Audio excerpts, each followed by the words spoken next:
The screams echoing through the rain-soaked cemetery weren't coming from the mourners gathered around the freshly dug grave. They were tearing from the throat of Evangeline Blackwood as she collapsed onto the muddy earth. Her wedding dress from just 6 months ago now a tattered symbol of dreams destroyed. "You're lying!" she shrieked at the stone-faced messenger who had just delivered news that would shatter her world into a million irreparable pieces. "Adrian isn't dead! He promised he'd come back to me! He promised!" But the telegram in her trembling hands bore the official seal, the cold, bureaucratic words confirming what her heart refused to accept. Lieutenant Adrian Thorne, her childhood sweetheart, her soulmate, her reason for breathing, had been killed in action on foreign soil, his body lost to the merciless sea. The messenger, a thin man with hollow eyes who seemed to take perverse pleasure in delivering devastation, cleared his throat and spoke in a voice devoid of any human warmth. "Miss Blackwood, I understand your grief, but there are arrangements to be considered. Your father's debts to the Ashford family have grown quite substantial during your courtship with the deceased soldier. Marcus Ashford has graciously offered to forgive all debts in exchange for your hand in marriage. The ceremony has been scheduled for next month."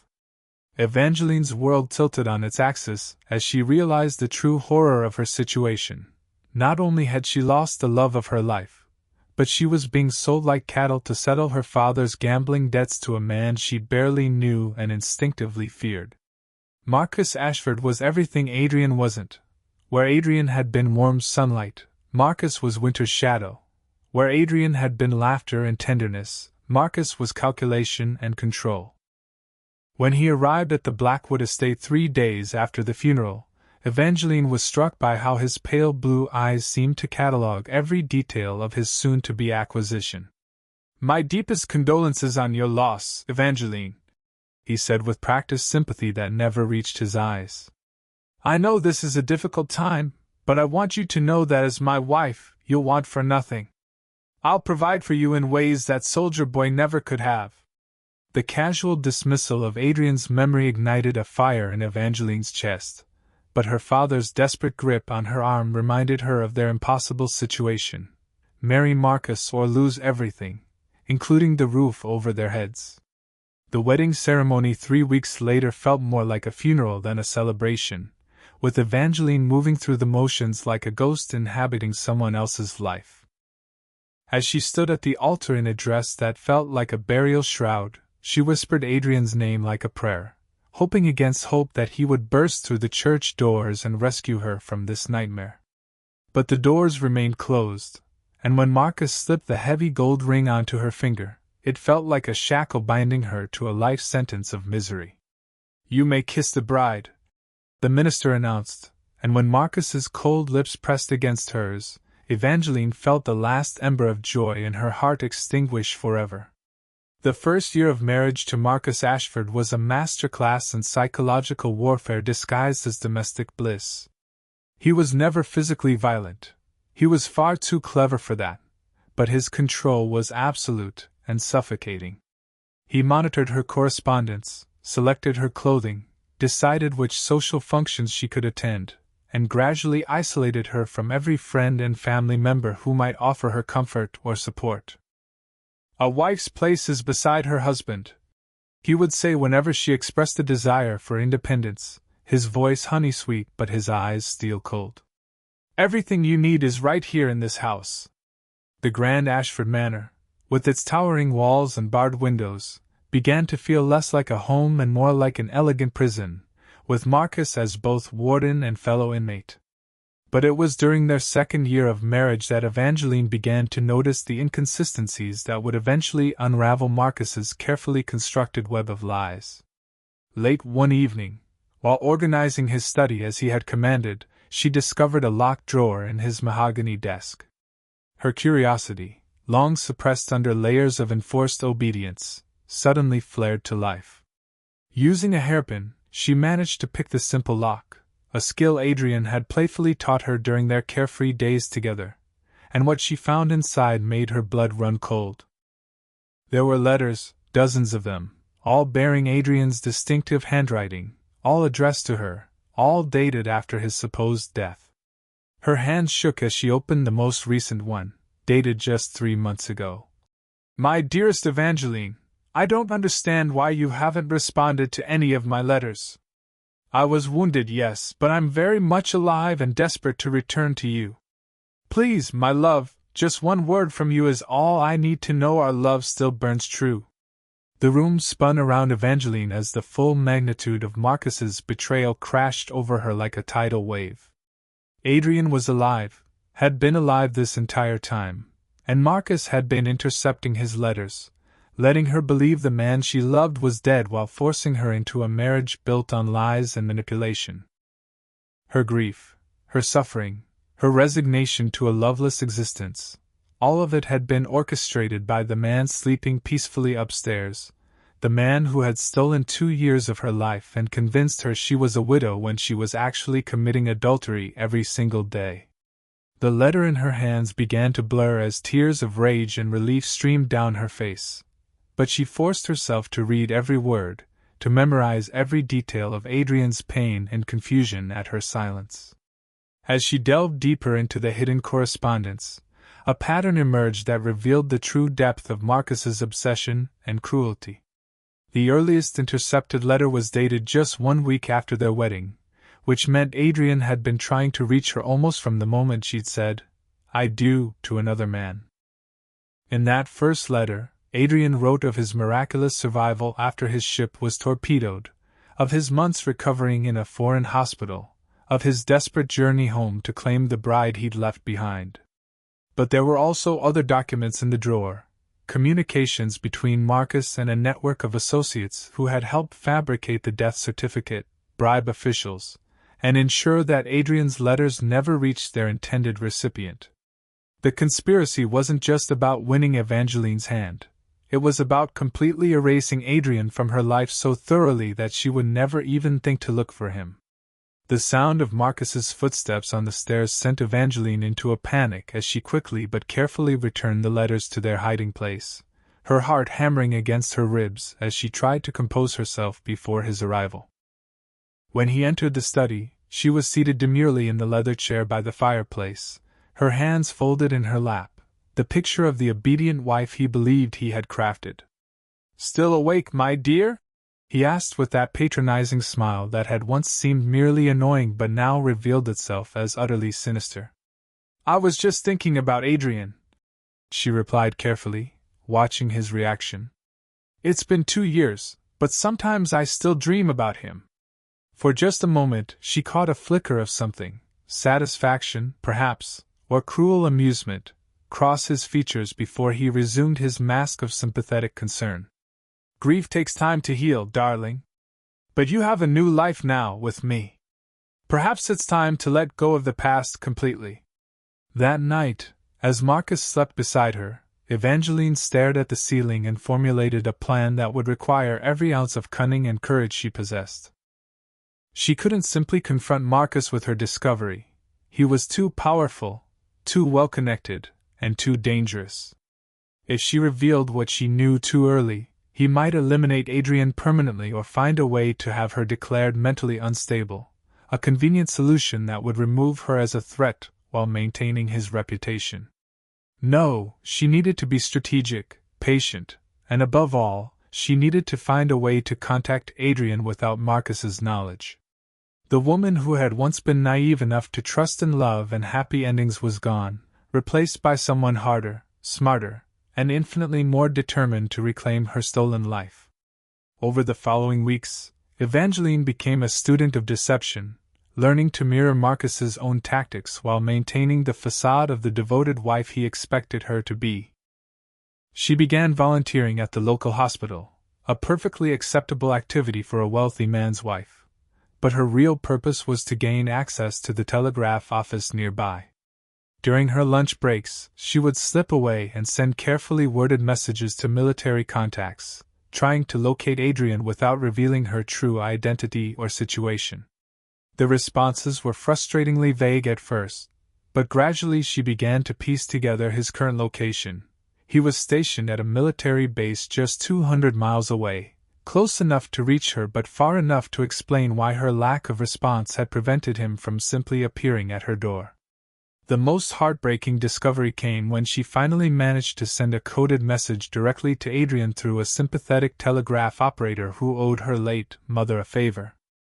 His response arrived within hours, and the raw pain in his brief words nearly shattered her resolve. If this is really you, I don't understand why you married him when you knew I was alive.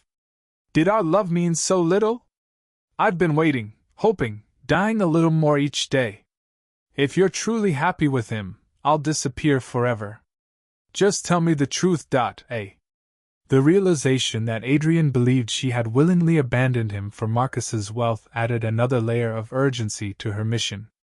Not only did she need to escape her false marriage, but she needed to restore Adrian's faith in their love and prove that she had been as much a victim of Marcus's scheme as he had been. Crafting her response required the delicate touch of a diplomat and the passion of a poet, as she tried to convey 2 years of love, loss, and betrayal in a message short enough to avoid detection. My dearest Adrian, she wrote, I thought you were dead. Marcus showed me official documents. I grieved for you every day. I never received any of your letters. I never stopped loving you. I never chose him. Meet me at the old oak tree where we carved our initials, midnight on the anniversary of our first kiss. Trust nothing else until you see me. All my love, now and forever, E. Sending that message felt like releasing a caged bird, and for the first time in 2 years, Evangeline allowed herself to hope that her nightmare might finally be coming to an end. The week leading up to their planned meeting was the longest of Evangeline's life, each day stretching like an eternity, as she fought to maintain her composure while her heart raced with anticipation and terror. Marcus seemed to sense something different about her, his pale eyes following her movements with increased scrutiny, his questions about her daily activities becoming more probing and frequent. You seem quite cheerful lately, my dear, he observed over dinner 3 nights before the rendezvous. Have you finally accepted your place in this marriage? The irony of his words, that her apparent acceptance was actually preparation for rebellion, would have been amusing if the stakes weren't so terrifyingly high. I think I'm learning to appreciate the security you provide, she replied, the half-truths sliding easily off her tongue as she met his gaze with practiced serenity. On the appointed night, Evangeline waited until Marcus's breathing had settled into the deep, regular rhythm of sleep before slipping from their bed like a ghost. She had spent hours planning her route through the house, memorizing which floorboards creaked and which doors squeaked, determined to reach the grounds without alerting the household to her midnight adventure. The autumn air was crisp and sharp as she made her way through the formal gardens toward the boundary of the estate, where the old oak tree stood like a sentinel marking the border between her imprisoned present and her possible future. Her heart was beating so loudly she was certain it would wake the entire countryside, but she pressed forward, driven by a love that had survived death, betrayal, and 2 years of forced separation. At first, the clearing around the oak tree appeared empty, and for a terrible moment Evangeline feared that Adrian hadn't received her message or had decided she wasn't worth the risk of believing in again. But then a figure stepped out from behind the massive trunk, and even in the pale moonlight, she would have recognized his silhouette anywhere. Adrian? She whispered, afraid that speaking his name too loudly might cause him to vanish like a dream upon waking. Evangeline, he replied, and the sound of her name on his lips after 2 years of silence was like hearing music after a lifetime of deafness. They stood frozen for a moment, drinking in the sight of each other, afraid to move closer in case this reunion was nothing more than a cruel hallucination born of desperate longing. When they finally came together, their embrace was fierce enough to bruise, desperate enough to convey 2 years of accumulated love, grief, and relief in a single moment of contact. I thought I'd lost you forever, Adrian murmured against her hair, his voice thick with unshed tears. When you didn't answer my letters, when I heard you'd married him so quickly after my supposed death, I thought you'd found it easy to forget me. Evangeline pulled back to look at his face, her hands framing his beloved features as if to convince herself he was truly real and truly there. I never received your letters, my darling. Marcus intercepted them all. I've been living in hell, believing you were dead, being married to a man who orchestrated this entire nightmare just to possess me. As she quickly explained the depth of Marcus's deception, she watched Adrian's expression transform from confusion to understanding to a cold fury that made her both grateful he was on her side and terrified of what he might be capable of in his rage. He stole 2 years of our lives, Adrian said, his voice low and dangerous in a way she'd never heard before. 2 years of mourning a love that was alive and suffering, 2 years of you trapped in a marriage built on lies. 2 years of me believing the woman I'd die for had forgotten me the moment I was out of sight. He didn't just separate us, he tortured us both with doubt and despair. Evangeline could see the change in him, the way war and loss and betrayal had hardened the gentle boy she'd fallen in love with into someone more complex and potentially deadly. But beneath the new layers of pain and anger, she could still see the soul she'd pledged herself to. Still feel the connection that not even Marcus's elaborate cruelty had been able to sever completely. Their reunion was cut short by the sound of approaching footsteps crashing through the underbrush, and they sprang apart just as Marcus emerged from the shadows with 2 of his groundskeepers flanking him like guard dogs. Well, well, he said with that cold smile Evangeline had learned to dread. What have we here? A midnight tryst between my dear wife and her supposedly deceased lover? How wonderfully dramatic! The triumphant gleam in his eyes told her that this confrontation wasn't accidental. Somehow, he had discovered their plan and had been waiting to spring his trap at the perfect moment. You see, Evangeline, I've always been a very careful man.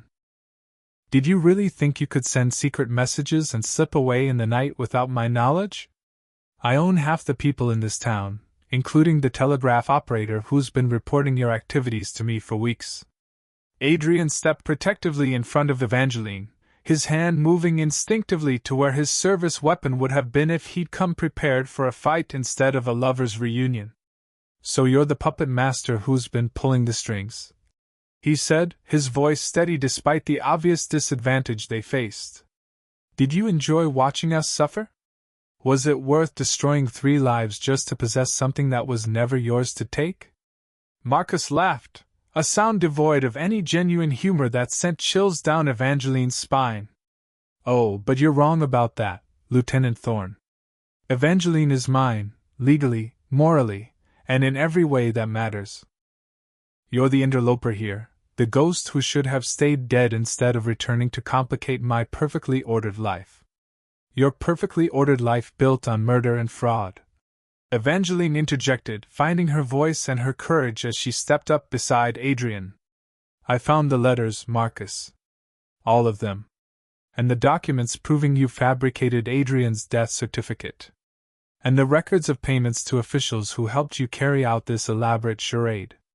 Did you really think you could keep such an enormous conspiracy secret forever? For the first time since she'd known him, Marcus's composure cracked, his pale eyes flashing with something that might have been panic before he regained control. Proof is such a relative concept, my dear wife. Papers can be destroyed, witnesses can be discredited or silenced, and unfortunately, tragic accidents do happen to people who threaten the natural order of things. The implied threat hung in the air like smoke from a funeral pyre, and Evangeline realized with crystalline clarity that Marcus wasn't just going to let them walk away with knowledge that could destroy him. He had invested too much time, money, and effort into his elaborate scheme to allow it to unravel now, especially when the solution was as simple as ensuring that Adrian truly did die this time and that she learned to appreciate her husband's protection from the dangers of the world.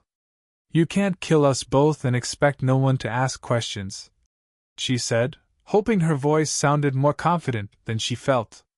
People will notice if we disappear. Marcus's smile returned, colder and more predatory than ever. My dear Evangeline, you're not going to disappear. You're going to return to our home, mourn the tragic death of your lover who was killed attempting to abduct you, and live out your days as the grateful wife of the man who saved you from such a terrible fate. But Marcus had made one crucial miscalculation in his arrogance and obsession with control. He had underestimated both the depth of Adrian's military training and the strength that 2 years of survival had forged in Evangeline's spirit. As he gestured for his men to move forward, Adrian exploded into action with the fluid precision of someone trained to kill efficiently and without hesitation. The first groundskeeper went down with a broken nose before he realized the fight had begun, while the second found himself disarmed and unconscious almost before he could draw his weapon. Marcus, suddenly alone and facing an opponent who had survived actual combat, began backing toward the tree line with panic replacing his earlier confidence. "You can run," Adrian called after him, his voice carrying the authority of someone accustomed to giving orders under fire. "But this doesn't end here. The truth has a way of surfacing, no matter how deep you try to bury it." In the chaos of the fight, Evangeline had managed to retrieve one of the dropped weapons, and she now held it with surprising steadiness as she faced the man who had stolen 2 years of her life through manipulation and lies. "It ends now, Marcus," she said, her voice ringing with an authority she hadn't known she possessed. "You're going to confess everything, the bribes, the forged documents, the intercepted letters, all of it. And then you're going to dissolve our sham marriage and disappear from our lives forever." Marcus straightened his jacket with shaking hands, clearly trying to salvage some dignity from his rapidly deteriorating situation. "And if I refuse? Will you shoot me down in cold blood, my dear wife? I think we both know you don't have it in you." The condescension in his voice was the same tone he'd used throughout their marriage, the voice of a man who believed women were fragile decorations to be protected, controlled, and ultimately dismissed.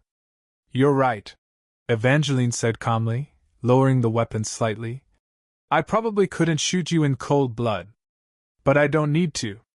She reached into her coat and withdrew a thick envelope that made Marcus's face go ashen in the moonlight. "While you were so busy watching my daytime activities, you forgot to monitor what I was doing during all those late nights when you thought I was safely asleep.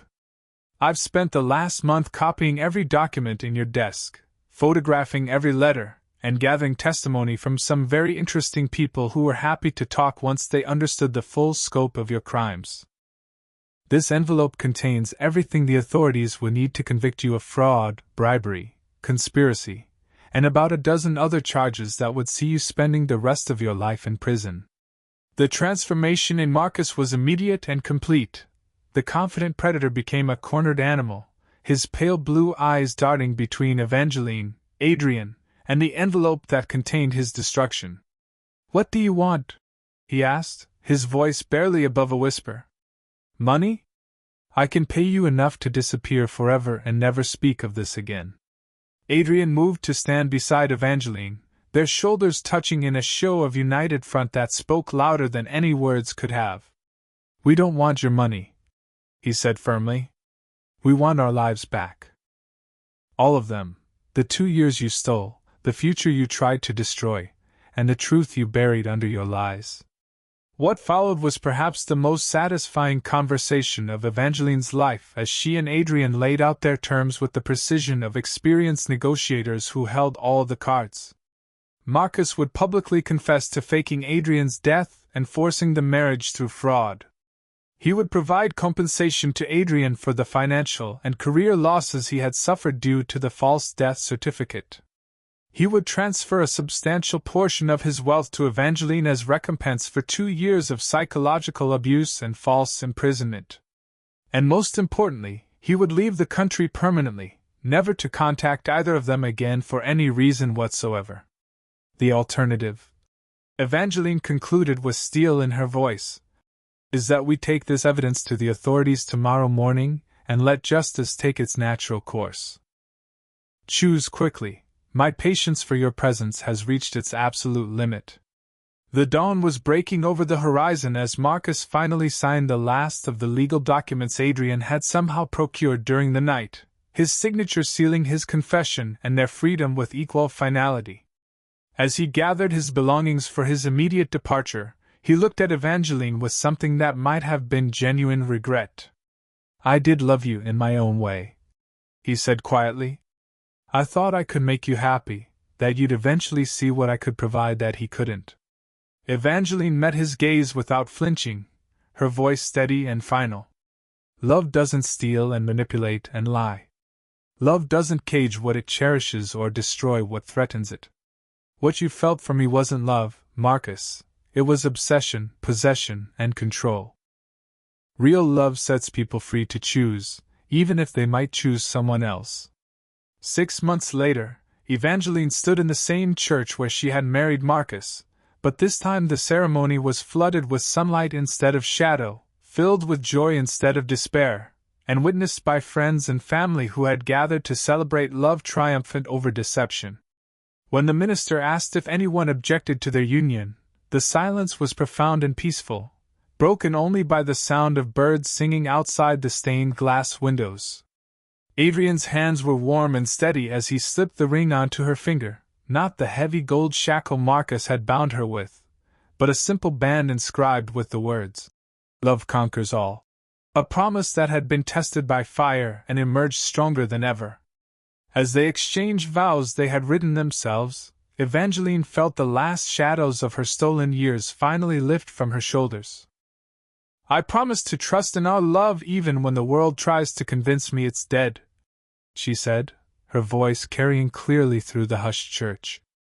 "I promise to fight for us even when the odds seem impossible, and to never let anyone convince me that what we have isn't worth preserving." Adrian's response brought tears to the eyes of everyone present. "I promise to find you in every lifetime, in every circumstance, across every obstacle that tries to separate us. Death couldn't keep me from you, lies couldn't break us apart, and nothing in this world or the next will ever make me stop loving you." The reception was a joyous affair that lasted well into the evening, with dancing and laughter and toasts to love's ability to survive even the cruelest tests. But the most meaningful moment came when Evangeline and Adrian slipped away from the celebration to visit the old oak tree where their reunion had begun the unraveling of Marcus's web of deceit. In the soft light of early evening, with their hands intertwined and their hearts finally at peace, they carved new initials beside the old ones, not just A+E this time, but A+E survivors, as a reminder that their love had not only endured but had been refined into something unbreakable by the trials they had faced together. Years later, when people would ask Evangeline about the secret to their obviously devoted marriage, she would smile and share the wisdom that had been purchased with 2 years of suffering and betrayal. "True love isn't just about the easy times when everything goes according to plan," she would say. "It's about believing in each other even when you can't see the path forward, fighting for what matters even when you're outnumbered and outgunned, and refusing to let other people's definition of reality override what you know to be true in your heart. Love isn't just a feeling, it's a choice you make every single day, especially on the days when that choice requires courage." The story of their fake death marriage became legendary in their small town, not because of the drama and deception that had nearly destroyed them, but because of the unwavering faith that had ultimately saved them. Parents would tell it to their children as an example of why honesty and integrity matter, why love is worth fighting for, and why the truth, no matter how deeply buried, has a way of surfacing when it's needed most.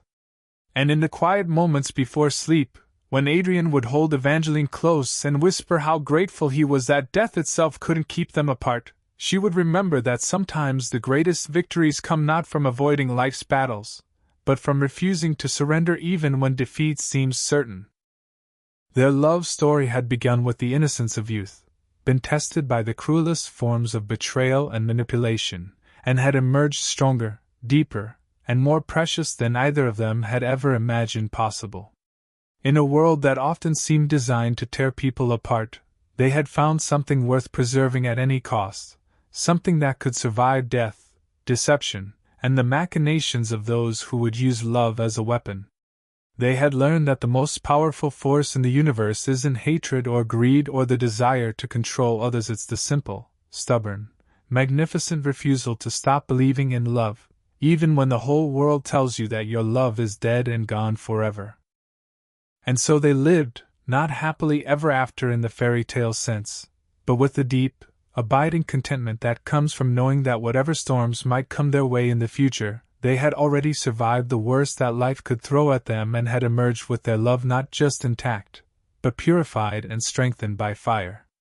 Their marriage became a beacon of hope for others who faced seemingly impossible obstacles, proof that love, when it's real and true and worth fighting for, doesn't just conquer all, it transforms everything it touches into something beautiful, something lasting, something that can light the way for others walking through their own dark valleys toward their own impossible dreams of redemption and reunion.